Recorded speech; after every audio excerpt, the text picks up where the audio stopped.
Now on Denver 7 News, as law enforcement and leaders continue to fight the fentanyl crisis in our state, Coloradans share their stories of recovery. Being in recovery is fragile, and it just with the snap of a finger, somebody like me who's got this kind of thing where the wiring's kind of off a little bit, I could go right back there. Plus, workers across the country said goodbye to their jobs during the Great Resignation. Now there's a feeling of regret. With things being as kind of crazy and chaotic and unpredictable as they were, I definitely stayed unemployed for longer than I expected to. We hear from experts about the sudden shift. And will the Avs grab control of the series? Our Denver 7 sports team gives us a breakdown as Avalanche Oilers get set for a pivotal Game 2 of the Western Conference Finals. The Great Resignation, it became a well-known term after millions of Americans quit their jobs during the pandemic. And after a steady increase of people leaving the past 2 years, many now are feeling the Great Resignation regret. Good evening. Thanks for joining us tonight. I'm Shannon Ogden. And I'm Jacqueline Allen. According to a new survey, about 72% of workers who changed their jobs during the Great Resignation regret it. Denver 7's Micah Smith spoke with an expert about the sudden shift. It took nearly a year for Sean Pfister to land a management job at Rosemont Provisions, the retail arm of the Rosemont Barbershop on Blake Street. I left my previous job right as the pandemic was really starting. I was definitely suffering from some pretty severe burnout. I was not aware that I was going to be as unemployed for as long as I was. This store opened up right after things started opening up in the pandemic. Christina Huber, an economics professor at Metropolitan State University of Denver, says slowly workers like Pfister are returning to the labor market. Unemployment benefits are gone and people are seeing the job opportunities and maybe higher wages in some jobs. It's been deemed the Great Resignation regret, and Huber says there are a few factors contributing to the growing number of Coloradans considering a return to the workforce. You're seeing a lot of employers offering things like one-time signing bonuses, right? If you come on board, we'll give you an extra several $1,000s,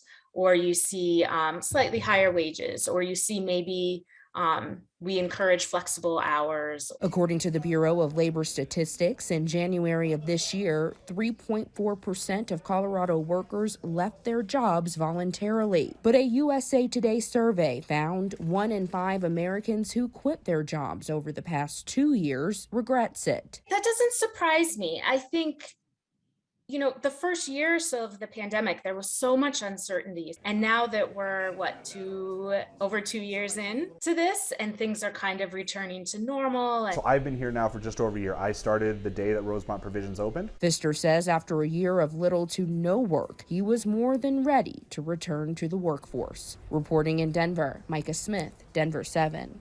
To give you a little context, let's take a look at why people were leaving their jobs in the first place. According to a Pew Research study, the top reasons Americans were quitting their jobs were low pay, a lack of opportunities for advancement, and feeling disrespected at work. Childcare and flexibility issues were also among the top reasons. While we often look at unemployment as something to fix, economists say some unemployment is good for the economy. It all plays into a bigger picture. Federal Reserve officials say the current national ratio of 1.9 jobs for every unemployed worker is a key issue to the drive to control inflation. The mismatch between job seekers and jobs available is pushing wages, benefits, and prices higher. And the unemployment rate is also leaving a lot of employers looking for people to fill positions. Now, a new law is removing barriers for more than 1 million would-be employees in the state. This week, Governor Polis signed a new law automatically sealing some criminal records after a set amount of time for nonviolent offenses, something supporters say will remove a big barrier to employment. What we found in other states, once their records have been sealed, their earning potential goes up by 25%. That's huge. And about 1.3 million Coloradans have a record here. Eligibility would come in the next couple of years. Fighting the fentanyl crisis is the theme of a 2-day event that kicked off in downtown Denver today. So the summit focused on fentanyl. It's the first of its kind and brings together DAs, law enforcement, and elected officials from all over the state to talk about how to tackle this drug that has now killed 905 Coloradans just last year.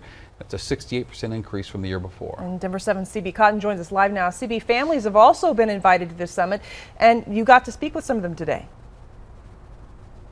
Shannon and Jacqueline, there were families here, and they've all been impacted by the fentanyl crisis. In fact, they just wrapped speaking on a panel about an hour and a half ago, talking about their experiences with this powerful synthetic opioid, sharing those experiences with law enforcement. Of course, we know today's summit and panel are both closed to the public and press, but we were able to talk to some of these families as soon as the panel wrapped, and they told us they were glad to be included and given this opportunity. Some of them have lost husbands to fentanyl, others children. The one thing they all share in common, their loved ones who died had no idea they were taking fentanyl-laced drugs. I mean, for me, this is probably the worst pain I've ever felt in my life.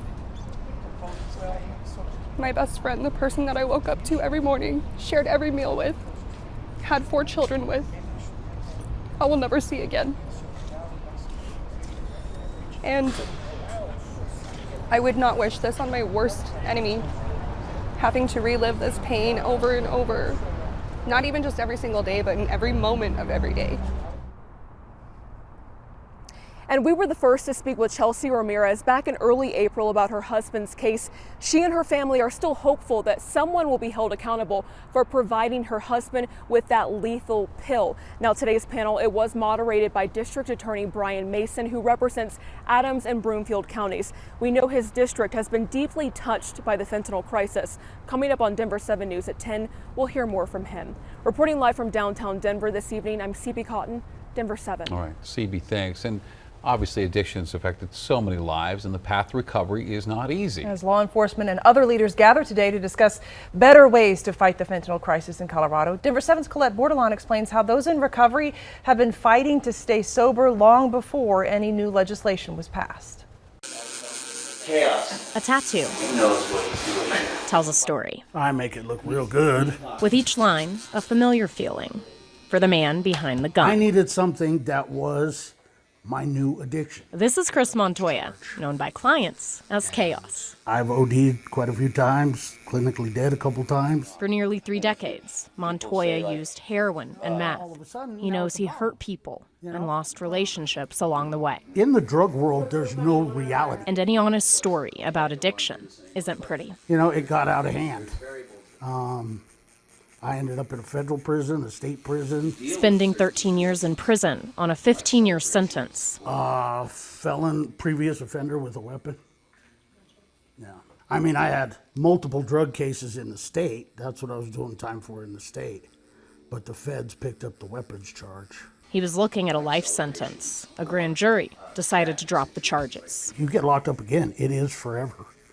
So that was a slap into reality. He made a decision that saved his life. Getting off fentanyl was substantially harder than getting off heroin for me. A decision Greg Maloney made too. 10, good. Good. 2 more of those. And when roles are reversed, I'm gonna pay for that in the chair, aren't I? Yeah. it's Maloney who's in charge, training Montoya. It gives me a high in itself. It's a natural high. He had been clean for almost 4 years before relapsing from November to January. The heroin's not around anymore. It's just fentanyl. Another story where what you see at first isn't the full picture. Being in recovery is fragile, and it just with the snap of a finger, somebody like me who's got this kind of thing where the wiring's kind of off a little bit, I could go right back there. For Maloney, getting clean this time around took help from those around him and a promise he made to his mom before she passed away. That I would stay sober. My passion today is being of service today, however that looks, and I love it. With each rep and every line is a new addiction for stories still being told. Colette Bordelon, Denver 7. Well, we have a sad update for you tonight. Rescue crews now are recovering the bodies of 2 workers trapped in a coal pile at a power plant in Pueblo.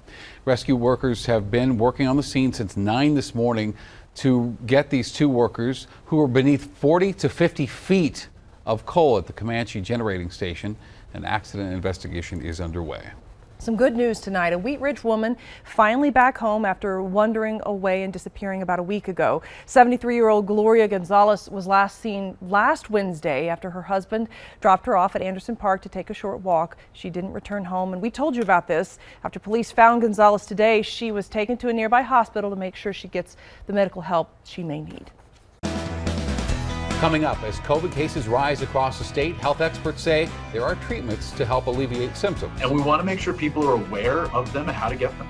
Plus, less water, more money. The new program that's encouraging Coloradans to reduce their water use this summer. And a garden in the works. A volunteer effort taking over part of an iconic park in hopes of helping those in need.